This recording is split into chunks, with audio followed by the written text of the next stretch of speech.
Magandang gabi po, Luzon, Visayas at Mindanao.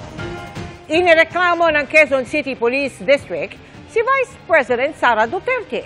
Kaugnay yan sa komosyon noong Sabado nang ilipat sa Veterans Memorial Medical Center ang kanyang Chief of Staff. Dawit din sa reklamong direct assault, disobedience to authority at grave coercion ang hepe ng kanyang security group. Nakatutok si Oscar Oida. Sa isang press con kanina, ipinakita ng Philippine National Police ang video noong Sabado ng magulong paglipat sa Chief of Staff ni Vice President Sara Duterte mula Batasan papuntang Veterans Memorial Medical Center. Partikular ang bahagi kung saan itinulak umano ng hepe ng security ng bise na si Colonel Raymond Lachica, ang hepe ng Quezon City Police Health and Dental Clinic na si Lieutenant Colonel Van Jason Villamor.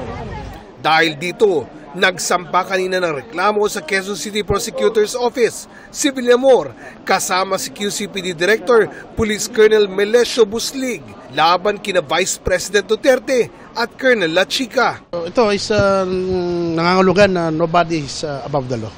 So kung meron paglabag ay ating sasampahan ng kaso. Hindi po namin inaasahan na magiging ganon ang kahihinatnan nung time ng we were at the Veterans Memorial Medical Center in the performance of our duties, and then naging ganun pa.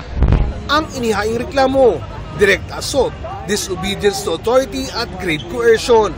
Bukod sa PC at kay Lachica, kasama rin sa reklamo ang ilang John Does at Jane Does.